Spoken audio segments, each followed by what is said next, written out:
This is the Yanks Go Yard podcast with Adam Weinrib and Thomas Carannante.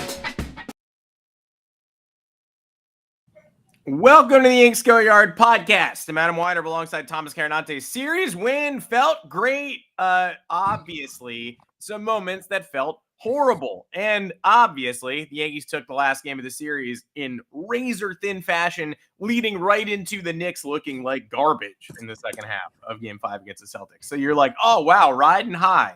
And let's just continue riding high through the rest of the night. No, can't do that. But all things considered, a series where, yes, there is one very gloomy takeaway in Oswaldo Cabrera's injury that just makes a lot of the Yankees' already glaring issues look even worse, and more so just hurts for the person rather than the on-field implications. We'll talk about that. Weird how long ago that already feels like, even though it was just 2 games ago and just 2.5 days. But we will, of course, touch on that. We will touch on the bright spots from Game 3, the offensive explosion in Game 1, and yeah, wow, this is crazy. A road extra innings loss in Game 2, which is so weird. Like, I can't believe that happened, but I guess even the best road extra innings teams can't come through sometimes. All told, a 4-2 road trip through Sacramento and Seattle, featuring a Max Fried start they lost, a Carlos Rodon start they lost, and 2 Will Warren starts. That's kind of crazy. Welcome to the show, Thomas Carannante, 2 o'clock Eastern on either a Monday or Thursday, so you know it's the Yanks Go Yard podcast. How you holding up? Pretty good. Friday was you're riding high, and then Friday. What day of the week is it, dude? Monday, you're riding high after that offensive explosion against the Mariners, and then Oswaldo, poor Oswaldo, man. You saw it in everybody's face when they were asked about it. Aaron Boone had a good post-gamer. It was obviously tough for him to talk about it. Trent Grisham was wiping away tears when he was talking to Meredith Marakovitz in the post-game. So, look, at the end of the day, you escaped this road trip 4-2 against 2 good teams. I mean, Mariners are first in the AL West. The A's are an above 500 team with a lot of young talent, and they've been pretty good on the offensive side of the ball. So you do laugh that Will Warren was driving force in literally 2/3 of these games, I guess. But I think there's more positives here than negatives. I think there's a lot of easy negatives to look at with Oswaldo's injury, with the extra innings nonsense, with some of the bullpen issues. But the Yankees are playing winning baseball, in my opinion. I know it looked tough there for a little bit, whatever that stretch was where they kind of couldn't get it together, and they were dealing with a lot of issues. But they're to me, they're on the other side of it. And really, earlier in the year, I was talking like 3 weeks ago. I was talking about how the offense feels like earlier in the year talk right now. But, you looked at the offense and you were just like, this team is buoyed by a bunch of, games in the early going where, you had the first Brewer series where it was like, all right, they scored 30-something runs. Like, of course, that's going to overinflate the offensive numbers. But now you look at it, and they have, I counted the other day, and now I forgot, should just take notes and not be an idiot. It's got, I think it's like 12 games or 13 games of 9 or more runs scored. So, that's now a legitimate sample size of offensive domination and offensive consistency. And they did it again in this series. So I'm happy with what I'm watching. I obviously think, yes, some improvements need to be made, and we don't know when those are going to come. I'm really sad for Oswaldo. I think it's shitty. I think it's completely undeserving. It always happens to the people who never deserve it. Yeah. And look, I know you might look at the stats, right? And you say, oh, well, he was far and away, arguably our worst regular everyday player. But at the same time, it's like it doesn't, the offense at the end of the day doesn't matter with how the rest of the team is performing. He brings intangibles to this team in terms of infectious energy and positivity and versatility. He's a team player, which is kind of rare in this day and age, especially when you're talking about someone on a team as high profile as the Yankees. You look over in Boston, and they're obvious. It's two different types of players, but they're dealing with all those issues with Rafael Devers and how they treated him, and now he's not reciprocating. And I don't think he's wrong at all. But you have someone like Oswaldo who's just ready to play and will play any position to make the team better. And it's a breath of fresh air when you have someone like that. And now he is gone for the year, and it was a disgusting injury that nobody deserves to suffer. And it sucked the life out of that game. Unfortunately, like you couldn't even celebrate the win. I didn't even remember like what the rest of the game was. No. It was a blowout. I was having so much fun in that route when they just started ripping off hits in the fifth inning. And then you're cruising towards the end of the game, and you're like, awesome, like let's get through this. Anthony Volpe 2-run homer in the ninth to avoid any nonsense because the Mariners had cut the lead to 8-5. And then Judge hits that sacrifice fly, and Oswaldo gets hurt, and you're just like, I don't really care about anything. This sucks.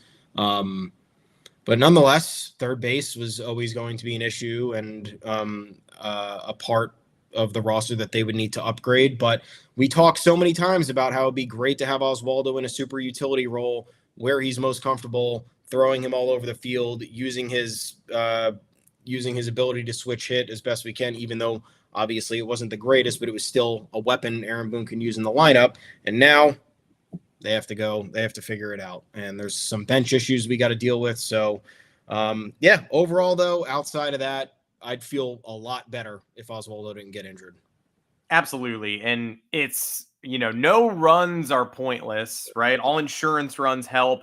10-5, 11-5. They had already cut a 5-run lead down to 3 with that 2-run home run by Cal Raleigh. It was actually, they cut it down from 8-2 to 8-5, right? Yeah. So, you're not going to argue with, okay, medium depth fly ball to right. Let's go try to score on this. I don't think there's anything anyone else could have done differently. Just a complete freak accident. That's what makes it so painful. He's sprinted home on sacrifice flies 70 times in his professional career, 20 times with the Yankees, I'm sure. And nothing out of the ordinary happened. It's always that double back. It looked horrific. They're calling it a fracture, but he flew to New York for more examination. I would doubt that it ends up being that their tendons would have to be dealt with or more, it's displaced and dislocated and what have you. But yeah, that night was, the Knicks with this incredible win over the Celtics. The Yankees, taking a large lead, sort of hanging on for dear life. You get a big out from Devin Williams, and then you have to, you get that Volpe home run, and you feel like you fended off whatever you were dealing with, and you're just all kind of waiting. I need to watch this all the way to the finish line. I can even go to bed. I think they'll probably be able to hold 10-5 in the ninth, no matter who they bring in. And I bet Judge is kicking himself for even hitting the sac fly. Yeah. Obviously, Oswaldo, I'm sure, is kicking himself. He asked, "Did I score?" from the ambulance, like a British orphan. Like, it's the saddest story. And it's not like this is where you deal with the worst of the sports internet and the people who come from rival fan bases, because you guys are this upset over, your worst starter. You don't get it. Also, you'd be upset if any player on your team went through what Oswaldo Cabrera went through. It does not matter. The caliber of player could be the 26th man on the roster. The team is going to have a hard time regrouping from what they saw. And I'm not surprised that the only loss came the day after the Oswaldo injury. And I'm not surprised that the Yankees didn't hit at all in that game. And they tied the game on a miracle. It's the weird little Anthony Volpe chopper that gets thrown away. But you get to road extra innings. They don't score in the 10th or the 11th. This is a pattern for this team. But of course, it happened immediately after that horrible injury. I'm actually surprised they were able to regroup and get the final 3 outs of an 11-5 game. Nothing was going to put that game in doubt other than what actually transpired and what we saw. Then all of a sudden, if you tell me, hey, they blew it and they got walked off, I'd be like, yeah, that's one of the worst blown leads ever, but I get why. I don't really know how you composed yourself after what we saw. And so it took until the third game for some heroics, and we got them. But bottom line, they were going to upgrade Oswaldo regardless, probably at the trade deadline, even though they were satisfied to roll with him as the starter out of camp. But that doesn't mean that doesn't mean he wasn't going to play a huge role down the stretch. Mm-hmm. That doesn't mean he wasn't going to be the first guy off the bench and a spark plug and a pinch runner. And he saved Pablo Reyes, right? He let Pablo Reyes continue on this roster because of what happened to him. And now Reyes is getting these pinch running opportunities. He pinch ran for Paul Goldschmidt in the second game of the series. Like, that's what Oswaldo Cabrera, a much better hitter, someone you would much rather keep in the game after a pinch running opportunity, someone you'd much rather put in for defense late in the playoff game. Right now, that role is someone who like doesn't belong on a big league roster in any capacity. And Oswald Peraza is I guess going to get regular reps, but also no, he's not, because DJ LeMahieu's here. So this is just now two bench spots taken up by non-major leaguers at this juncture. Peraza has a better chance of developing into something useful if ever given the chance, but he hasn't gotten the chance. He hasn't earned the chance. He hasn't owned the chance when he has gotten it. He's not going to get it now because DJ LeMahieu's back. So there are really absolutely no silver linings here, other than someone who shouldn't be on the roster gets to stay on the roster. It's a silver lining for Pablo Reyes personally, but we're not gaining anything as a team from the aftermath of this horrible incident. So objectively, just a blight on the season and team, and something that I'm impressed that they were able to come back from in the third game, which we're talking about positives, and we should be. You know, you can rag on Aaron Boone for the road extra inning stuff, and we always will, but give Aaron Boone credit for pressing the right button to tie up game 3 of this series and sending Paul Goldschmidt up against a lefty, torpedoed one into left field, slammed. I love when home runs slam off that back wall. Bam. They slam off that manual scoreboard or whatever it is out there. And it's no surprise the guy who actually delivered the tie-breaking home run in Seattle is the guy who sees the ball incredibly well here. And why there were some sort of far-fetched conspiracies when Aaron Judge became a free agent that was like, he should just go to Seattle and have 81 home games there. And the Mariners were like, no, we have $8. Nice try. But it would have been a good fit, of course, because he always comes there and he always does damage. And they should have just intentionally walked him with nobody on. But they didn't give him the Barry Bonds treatment. He made them pay. And I think Aaron Boone helped set that in motion, as did Jason Dominguez, getting the Ruby double against Luis Castillo and forcing him out of the game. Who do you think you are proudest of based on this series, based on the way it turned out, and especially based on that finale? Ooh, most proud of. Man, maybe Trent Grisham. Trent Grisham is just like unbelievable. 3 hits in that opener, 2 homers. That was sick. 2 hits in the next game. I know he went hitless in the finale, but he's just like dominant, kind of. It's like one of the best. He's like the best 4th outfielder to exist in I don't know how long. I don't know. I thought, but also like that Dominguez RBI driving in Volpe was massive, and that was a big moment for him. I don't think he necessarily needed a big hit because he just had that 3-homer game in Sacramento. But in terms of obviously, not giving it to the obvious candidates, and I think we're going to talk about Will Warren here in a second. But yeah, I mean, just you look at a park like Seattle's too. It's the least hitter-friendly park in the league, right? Yeah. And the fact that Trent Grisham kind of just in those first 2 games abused it. He went to dead center twice. He was spraying. He was hitting balls in the gaps. And he was covering a lot of ground in that outfield. Not an easy thing to do. So I get like, I don't know. That's kind of it for me, I think. Yeah. Based on what I watch. He's removing the need to have, and it's not helping because we just have a bunch of shitty backup infielders, but he is removing the need to have an extra outfield bench piece. Like the bench right now is Grisham, who is not just like a starter level 4th outfielder, but like should make the all-star team. Will he? I mean, no, he won't. I'll spoil that one for you right now. Not going to happen, but he's more than just a backup outfielder. So they got a backup outfielder, they got a backup catcher, but the backup outfielder is a stud.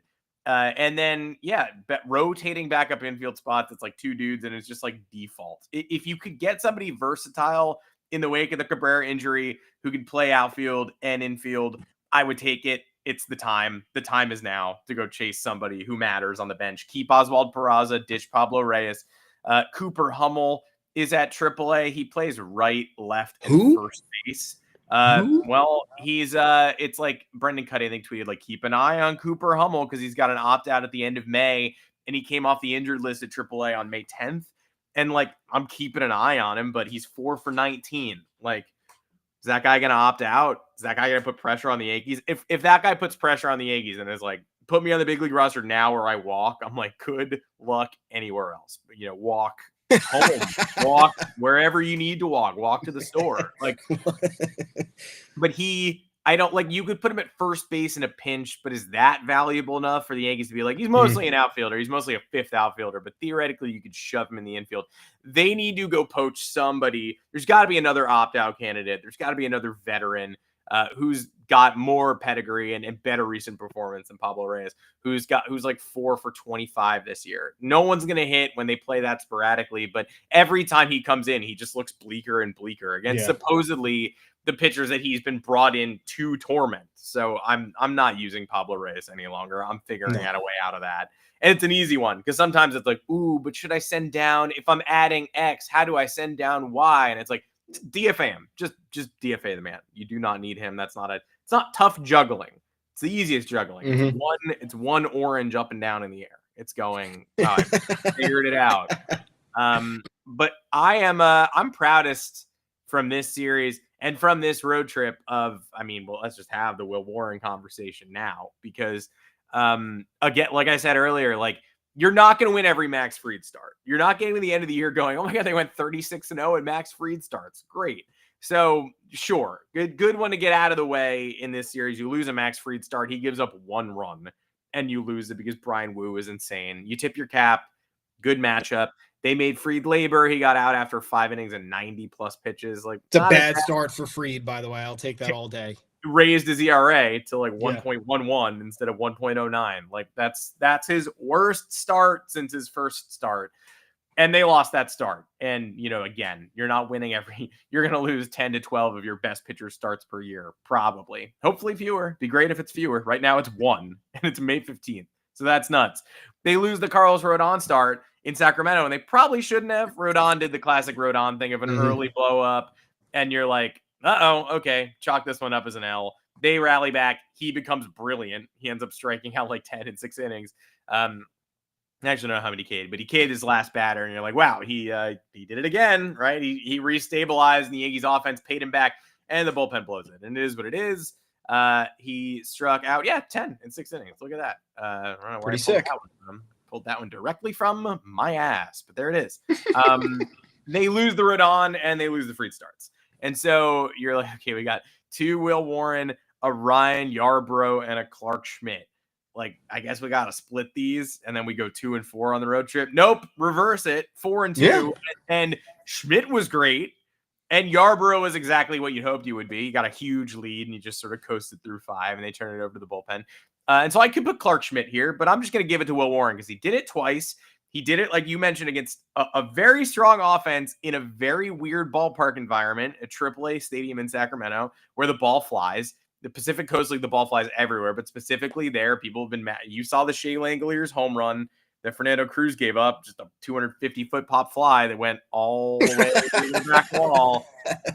So not easy, difficult, in fact, and Sacramento has good players, and he navigated that lineup not just well, too. You can't just say, like, wow, he actually like had a representative start. For everybody who's been calling him Michael King, they're doing that because they knew he, based on pitch shaping, was capable of going 7 1/3, 4 hits, 1 run, 1 walk, 7 Ks against the Sacramento A's. So as good as it gets. And he follows that up by, yes, Seattle's offense is never the strongest in the league, and the ballpark is a little bit, it's tougher to hit in. It usually ranks as the worst ballpark for opposing hitters. And that's why Aaron Judge is such an anomaly, because for some reason he's like, no, that's actually my best. I destroyed the baseball there. That was ridiculous how that was a home run. Makes no sense. Just a rocket line drive. Laser shot. For the first time in a long time, I mean, the ballpark does actively suppress offense, but the Mariners have actually built an offense that scores to some extent. The Yankees shut them down in this series, so they plummeted all the way down to 12th in baseball in runs scored. But they're 1 behind the Phillies, they're 4 behind the Mets, and they're 7 behind the Reds. A good team. And 8 behind the Giants. So they could crack the top 10 pretty quickly if any of those had a rough series. So this is a real offense. It usually isn't. It is this year. And Warren went 5 innings, 4 hits, 9 Ks, arguably looked better than he did in Sacramento. And he got his ERA all the way down to the low fours. I think it was like 4.3. And then the official scorer just put 2 runs on his ledger after the game in much the same way Max Fried had a no-hitter broken up by a guy doing mathematics. Will Warren gave up 2 runs because the grounder to DJ LeMahieu that he looped into Nowheresville could have been an error on Ben Rice, could have been an error on DJ. What it wasn't was a hit, but apparently after the game was over and settled, they decided, you know what, let's reevaluate that clear error, make it a hit, invalidate a little bit of Warren's success. Now we're talking about a 5-inning, 2-run game. And maybe some people are saying, why are you glazing Will Warren? Because if you watched, the 9 Ks through 5 meant that it was maybe more electric than the better start that we've been talking about, even though he managed to get through 7 1/3 on 87 pitches in that Sacramento start. Yeah.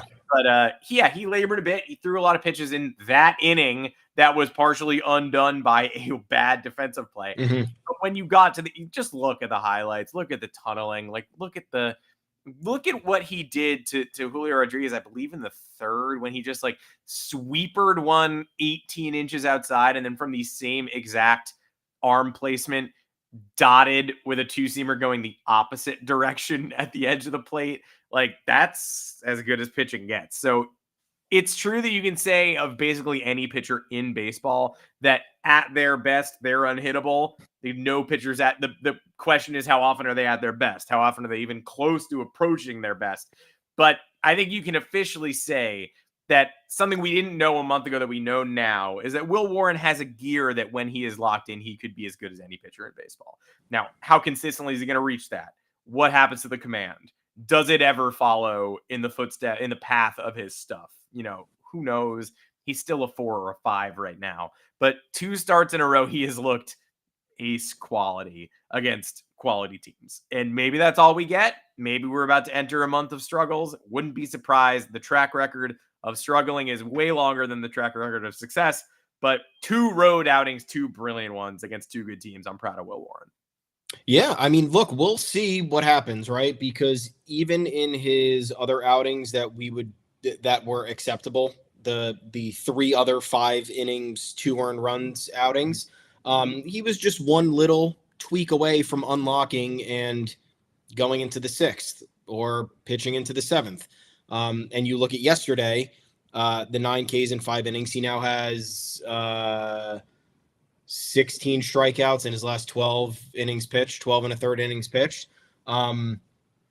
If his pitch count doesn't get affected by that 3rd inning, with the error, I give that error to Ben Rice. I don't know where he was playing in the field. I don't know why he wasn't covering first base. I don't know.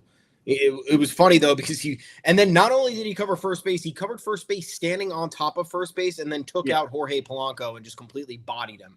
Trucks, absolutely. Yeah. Trucks. So how you give an error to how you call that a hit or not, insanity. More so you have time to look at that after the fact, and that's the ruling you make. Just goes to, I mean, the umpiring in this series was fucking crazy anyway, with these strike zones and everything that was going on. Aaron Boone getting ejected in the extra innings games because of that crazy call on Jason Dominguez. So correctly, the umpiring, it's just, I mean, I will get on a podcast and say this every week. It's just the consistency. Earlier in that inning, there was a 2-strike pitch to Austin Wells that clipped the bottom of the zone and got called a ball. And I was like, woof, really lucked out there. And then Wells hit a little dribbler and moved a runner over that eventually scored. So kind of a big break. But if you're not calling the bottom of the zone, then don't call 6 inches below the zone on a fastball to Dominguez. The Wells pitch was a breaking ball, it was a slider that fooled the ump. Okay, so you see a straight fastball even lower than that slider, and you're like, I got to take action on this. You see that clearly, but you got fooled by the breaking pitch. Just retire, man. Aaron Boone got his money's worth.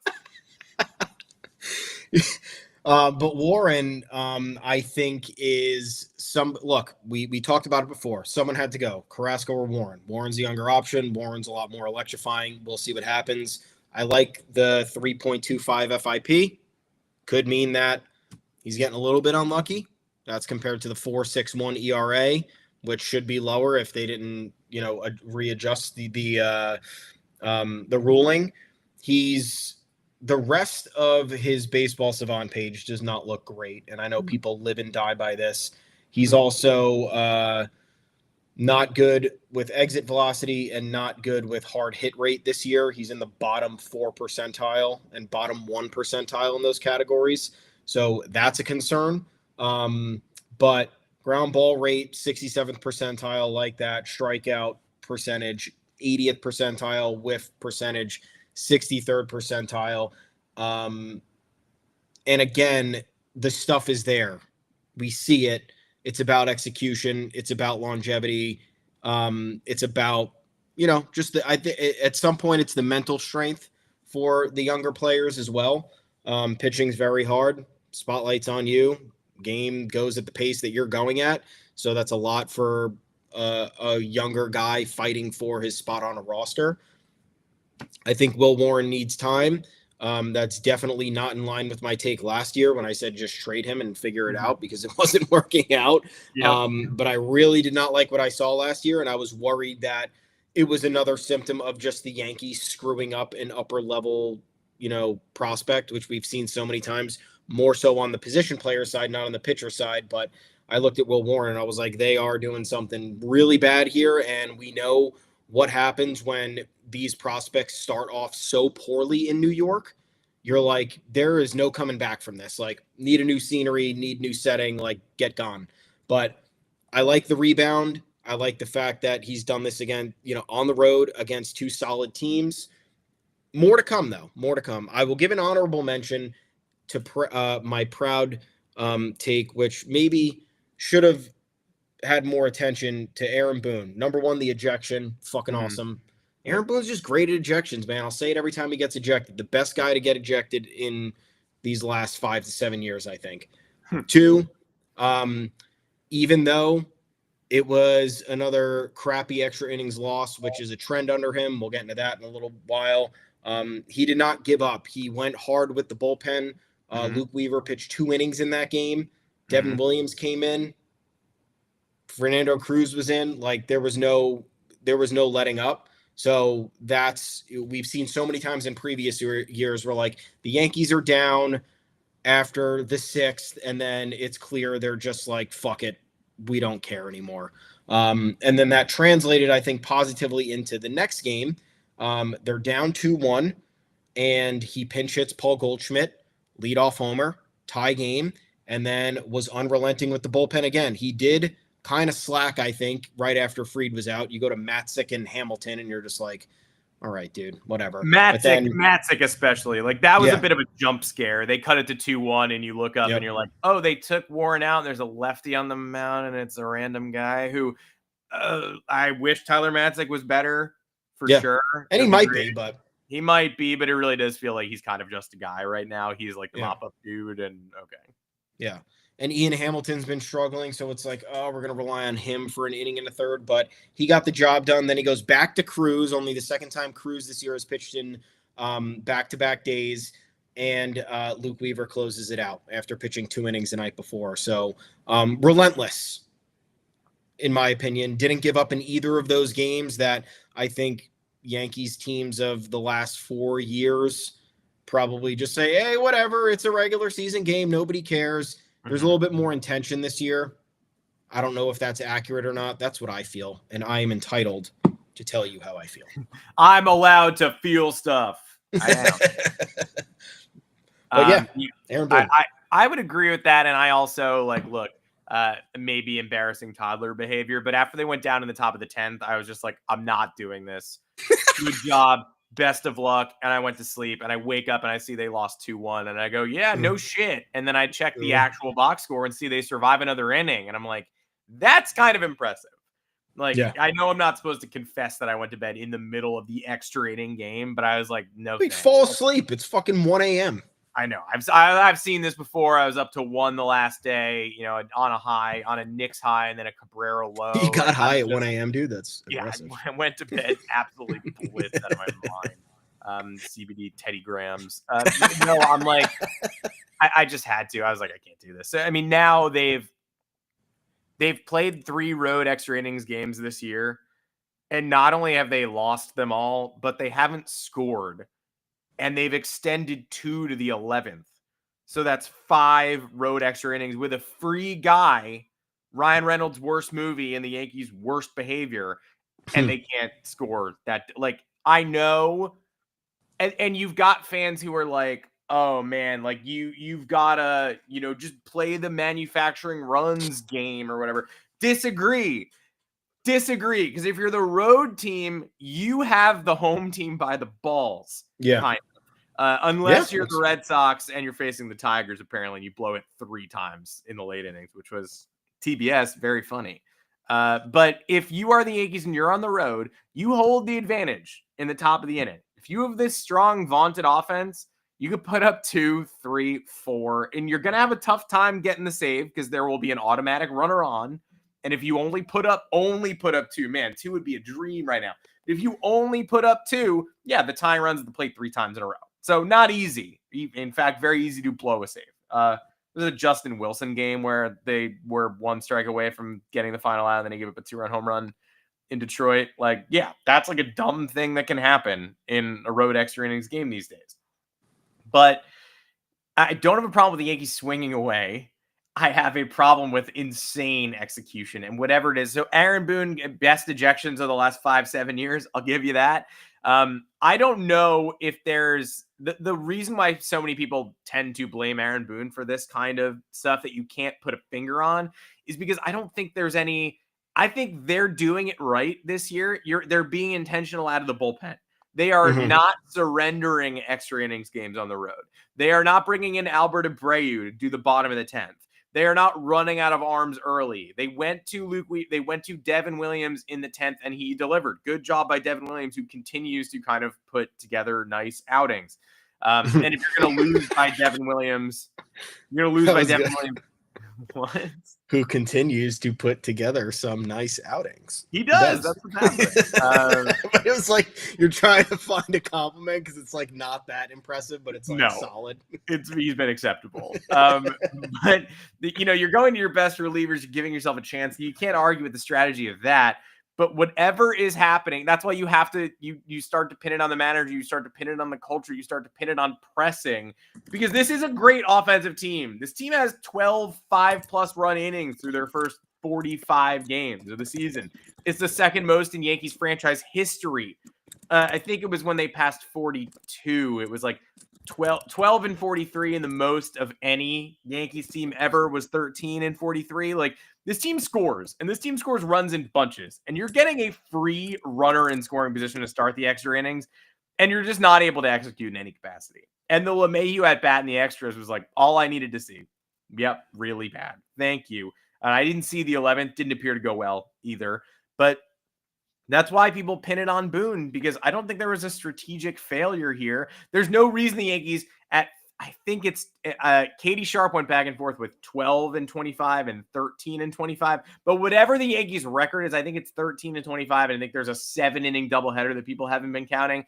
That's the worst road extra innings record for any team since the Rob Manfred rules were instituted. And last year, they were actually pretty good at this, which is the worst part of all, because I'm so used to being like, man, this team never wins road extra inning games. And Twitter challenged me to remember some of their actual wins, and they were all kind of clustered last year. Like the Red Sox, Trent Grisham tying it with 2 outs in the 9th game, and then Glaber hit a bases clearing triple in the 10th. A couple days later, they won one that Michael Tonkin held on to in 12 in Philadelphia. Of course, they lost their fair share last year too. They always get into road extra inning games for whatever reason, and they lose plenty. They won one at Oakland, the one where Garrett Cole almost went all 10 innings. They won one in Seattle where Julio Rodriguez got picked off in the 10th. So they won 4 last year, and they're still 13 and 25. You know how hard that is to do? They were, that's insane. So something's got to give, and something gave temporarily last year, but this year it's all back. It's worse than ever. I don't get it. I really just don't. And the part of me that is also worried about some stuff is like, obviously in extra innings, regardless of whether there's a runner on base or not, that's high pressure, right? The next run scored either ends the game or puts incredible pressure on the other team. And the Yankees' inability to come through in big situations has been problematic for quite some time. You look at this series, right? Even in the first game, they score 11 runs. They go 4 for 14 in runners in scoring position. The next night, they go 0 for 14. So they're 4 for 28. Then their first 4 at-bats in those situations in the finale, they're 0 for 4 until Jason Dominguez's RBI double. So they end up going 5 for 33 with runners in scoring position. I understand they took the series. I'm very appreciative of that. But a lot of what happens is this team in particular is either punching back early, which is what Grisham did when they went down, or they are relying on home runs. Paul Goldschmidt, Aaron Judge. And I love that. Don't get me wrong. I'm not criticizing the fact that they hit bombs. But again, it's when you got a guy on base and you need to make the right move, whether it's bunting them over, whether it's lifting the ball in the air, whether it's just simply not striking out. And I think that's where the fundamental aspect of it is the reason why they're this bad in these games. Because the biggest complaint about the ghost runner is that the away team has the advantage because they can pile up runs first, and then the pressure is even more on the home team to respond emphatically, however that may be, whether it's with, you score 2 runs like in extra innings previously before the rule was a death knell. Now it's not quite that, but you have to string together 3 hits in order to make that probably happen. It's a real advantage. It's a massive advantage. So the fact that the home team, the away team gets the crack at that changes the complexion, and the fact that the Yankees have rarely taken advantage of that. Or again, like, do I think they should have winning records in these games? Maybe if I want to be an optimist, you should. The advantage is with you, but 13-25, that's crazy. That's crazy. So it just goes back to the fundamental things with the Yankees and their ability to deliver under pressure as a whole. We've seen it time, they're not completely devoid of it, right? Like it's not like, oh, I can't believe this team even exists. How are they even getting by? It's like, no, they come through in pressure packed ways in a different manner. Like we saw yesterday, clutch bullpen, 2 late clutch home runs. That's great. Some clutch defensive plays. That's great. But in terms of moving the runner over, getting the hit in the moment, that's as obvious as can be. Like there's still a lot left to be desired there. And it's simply a talking point. This is an issue. I know the extra innings won't matter in the playoffs, but the more games you give away, we've seen this team give away a lot of games over the years, and it has an effect on the playoff standings or just overall identity, right? You want to be able to fucking kick another team's ass in extra innings and know that you can own the moment. And I don't think the Yankees feel like they can own the moment. And for whatever reason, I even left one out last year. The Verdugo game in Arizona. So I think they went 5-2 in road extra innings games. And that was a home run. Yeah, unless I'm missing losses, which I'm sure I am because they lose all of these. But I believe they went 5-2 last year in road extra inning games. Sure. They lost one in Cleveland. They lost one in Milwaukee. And then they won a chunk of them over the course of the summer. So it's even worse because you take last year's out and they're, take the 5 away. They're like 8-21. Like it's just abysmal. It's an abomination. And hey, whatever they found last year, whatever the secret sauce is, they got better as the year went on. But that means that whatever they found, they have not refound this year. And they're also without a walk-off home run for several years. That doesn't happen either. No walk-off homers since September 2022 when Giancarlo Stanton hit that big rocket against Pittsburgh. So there are just like things that the best teams do that the Yankees just have not done at all and could be confidence builders. This is nitpicking. This is a strong team. This is first place in the East for a reason. And the Pythagorean record indicates they should be better. And they should be. They absolutely should be a couple games better than they are right now. But this was a really tough road trip. This was a potential 1-5 and a 2-4. And if you tell me that they ended up going 4-2 without getting a win from Rodon or Fried, good job. I mean, good job overall. And by the way, top 15 in the American League in strikeouts. The Yankees have 3 dudes ranked in the top 15 in the American League in strikeouts for a rotation that most would agree is not nearly as strong as it could be. Who are they? Rodon lead the league? Rodon is currently second to Tarek Skubal, but he did for a while. Yeah, that's incredible. Skubal's a beast. Rodon is ahead of Garrett Crochet in the 3 spot.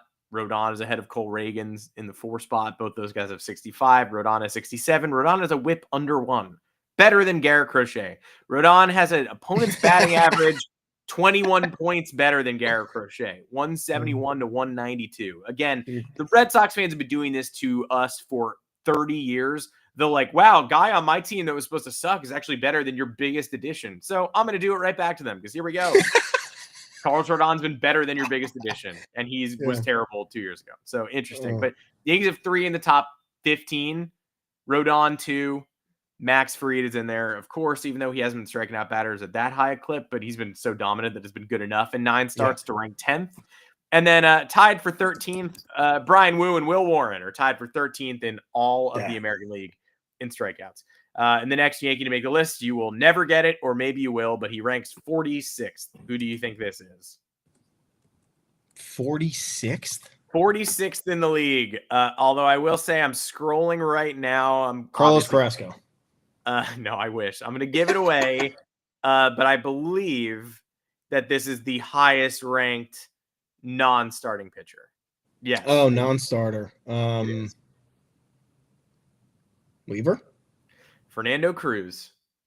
Oh, Cruz is nasty, dude. Those 2 games he came in were fucking awesome. I know, what was it, yesterday? He got into that jam, but then he induced the double play. He went in on the hands on Dylan Moore. That was awesome. He's good. He's awesome. 46th in the league in strikeouts. And again, 20 appearances, 0 starts. I'm trying to figure out now how far you have to go to find the next reliever. Jeff Hoffman at 52nd. He's 3. Jeff Hoffman has a 6 ERA. Jeff Hoffman has a 6 ERA. That's 6.05. That's an abomination. The next reliever also has a 5.49 ERA, and it's Griffin Jacks. The next reliever after that has a 4.70 ERA, and it's Mason Miller. Being a reliever is hard. But Mason Miller looked like a better reliever than that against the Yankees. Oops. Oh my gosh. The White Sox have claimed Vinny Capra. Drop everything. Breaking news pod. Vinny Capra. Is Luke Weaver? I would really like Luke Weaver to be an all-star this year. He would feel really good if he was.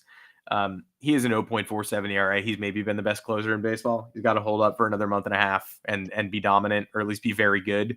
But Clay Holmes has made the all-star team a couple of times when you've just looked at it and gone, no. And that's the power of being the Yankees closer. Yeah. So if you're just like competent, you can probably get that honor because they like putting Yankees on the all-star team. I don't know who else is going to make it because does he get dinged for not being the closer for the first month of the season? Like, would that be a thing? Maybe. You heard him. You heard it here first, folks. Devin Williams to the all-star game. Here's the question though: is like I have said, I've written about it. I've said it. Like Devin Williams is coming back to the closer role, but is he coming back to the closer role? Is he? Is he? I don't know. I am not in charge of making those decisions, but if I know Luke Weaver had the one hiccup, it is what it is. But if he's proving to be more reliable, it's a complicated conversation because Williams, they're both heading into contract years, so it's like it's shitty to hurt one, and I don't know. It's because it's. Weaver closed at the end of last year and essentially earned the job. And then the Yankees didn't take it away from him. They had an opportunity to get an all-world closer, and they said, hey, you're still going to be involved. This is what's going to happen. There's still going to be opportunities. Here you go. And then they give it back to him after their all-world option turns into a pumpkin.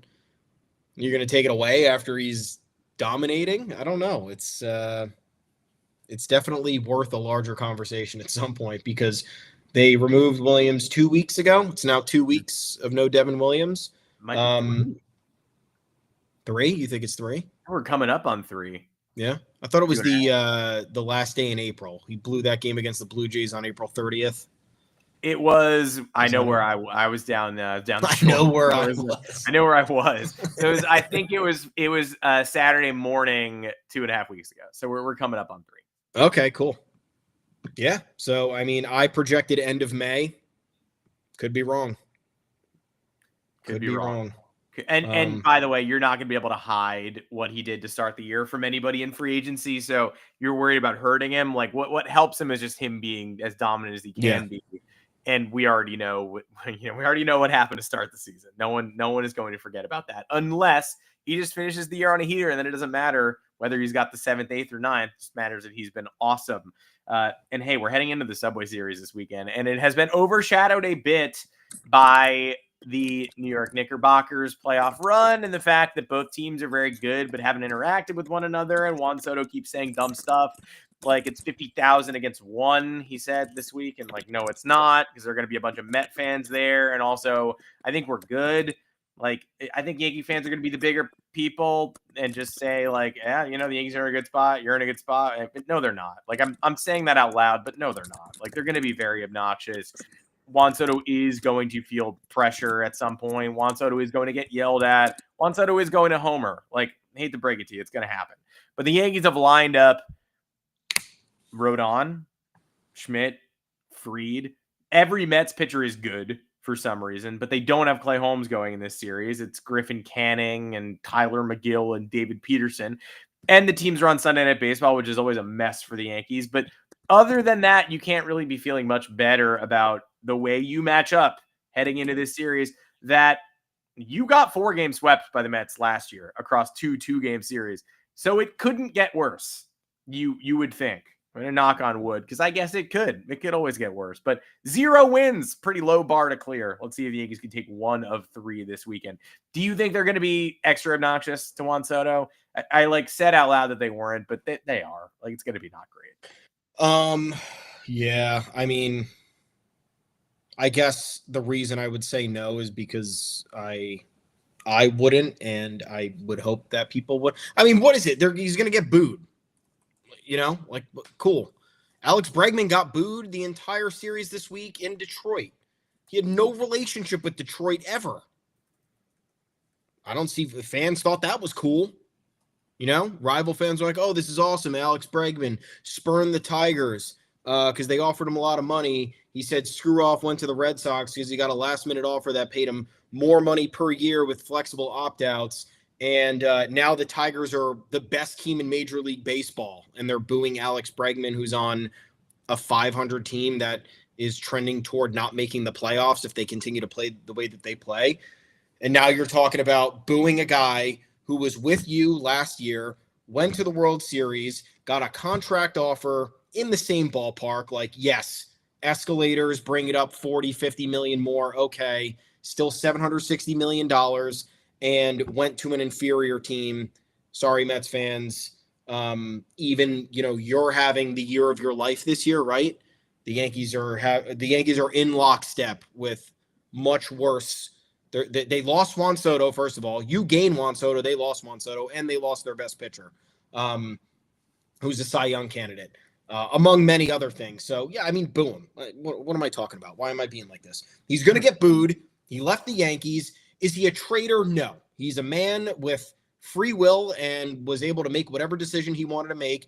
If you look at everything in its totality, you do wonder why he made that choice, because of franchise history, because of the money he was going to get anyway. It just like at that point, more money did not matter. You were already making more than the most that has ever been made. It will be fun though. Maybe I don't know. Juan Soto seems to be a guy who responds to pressure. So I maybe wouldn't want to boo him too much because he might revel in that and then he will kick our ass. It's certainly possible. But Clay Holmes we see Clay Holmes or we don't? We don't. It's awesome. It's awesome to not see Clay Holmes. No, it would have been great to see him because he would have melted down. But who are they throwing at us? You just said it, and I didn't listen. Sorry. Well, because it's anonymous losers. It's McGill, Canning, and Peterson. Peterson. Peterson kicked our ass last year. We couldn't kick our ass. Mendoza threw 4 lefties last year. And we were bitching because he purposely lined up Severino to not start against us. And we called it chicken shit. And it was, but it was also a genius decision because we know A, Severino would have sucked against us because he just did over the weekend. And B, if you could have an abbreviated series, it was a 2-game series, and you could throw both your left-handers against a team that can't hit lefties. You do that every time. There's no better coach out there who knew the Yankees than Carlos Mendoza. But yeah, I mean, McGill, I watched him against the Cubs. I think it was Saturday night they played the Cubs. He didn't look all that great. Cubs are a good team, though. Cubs and Yankees offenses are comparable, so maybe we get to them. My issue is with and it's not an issue because I love Carlos Rodon. But I mean, he can't fucking blow up in that opener. He cannot. If he blows up on Friday, you might as well just throw this series in the shitter.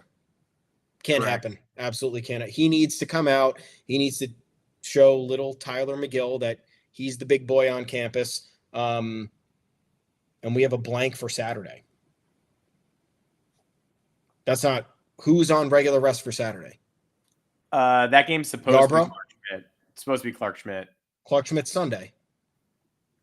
MLB app is telling me that Max Fried is on Sunday. Really? Yeah. Okay. ESPN schedule has Rodon, McGill, Canning, blank, Peterson, Schmidt.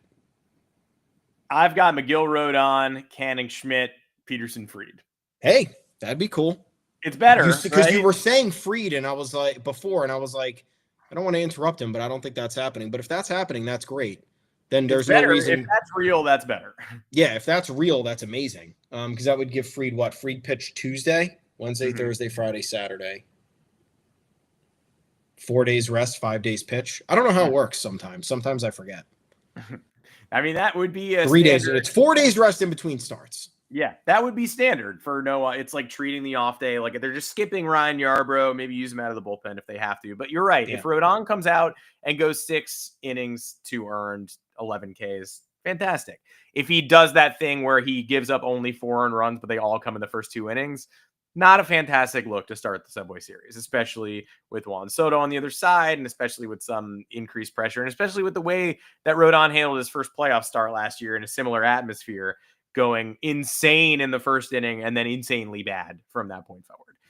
But we will be back on Monday to recap it. We'll let you know what happened. You probably will know what happened at that point, but we'll give our viewpoint on what happened, which to my money is still valuable. We are here every Monday and every Thursday live at 2:00 Eastern here on the Yanks Go Yard Podcast YouTube channel, as well as on all podcast platforms. If you're an audio listener, we welcome you as well. Give us a rating, give us a review, 5 stars only, please. If you do not feel it's a 5-star podcast or experience, and just don't drop anything there. It's not what we want. We will see you coming back next week. I'm Adam Weinrib. You can find me on Twitter at Adam Weinrib, Thomas Carannante. Where can the people find you? I'm at Tommy's_takes. Right You're there. both at the official Yanks Go Yard account. It's at Yanks Go Yard FS. Pretty good place. Please like and subscribe to the YouTube channel. Standard stuff. We ask you every time. Tell your friends. Tell your family. Head on over to yanksgoyard.com. That's where all the content is. Off day today. Got some stuff for you to read. Fill your brain. It's good. Subway Series Mets. My take is fuck them. And I think we will win the series. I think that I think the Yankees will probably crap their pants on Sunday Night Baseball in some way. I don't know if it'll be Fried if he goes. I don't know if it'll be the offense just getting mowed down. But I like to feel I'm leaning confidence in Rodon dominating. And then Saturday, I could just see like 12 runs off Griffin Canning. So that's where I'm at. That's where I'm at. Go Yanks. Have a good weekend. The Mets have creative players in the rotation, so and that's not even disparaging them. It's just they are literally. It's impressive that they're at where they're at with this. I don't even know what this rotation is. Yeah, I'm not intimidated by any of these people, but that doesn't mean they're not good and they're not going to be dominant. Kodai Senga pitches against the Red Sox to start next week. That is also kind of interesting. But I remember the Red Sox used to own DeGrom. Like the Red Sox just own the pitchers who are better. So we'll see. let's go Yankees. Let's maybe win 2 out of 3. It would be great. Make me feel good. Again, can't do worse than no wins, which is what you did last year. So let's get some wins. Let's win games. That would be fantastic. I'm Adam Weinrib for Thomas Carannante. We will see you on Monday when the Subway Series first leg is done. And also, ideally, the New York Knicks playoff series is also done. It would be fantastic.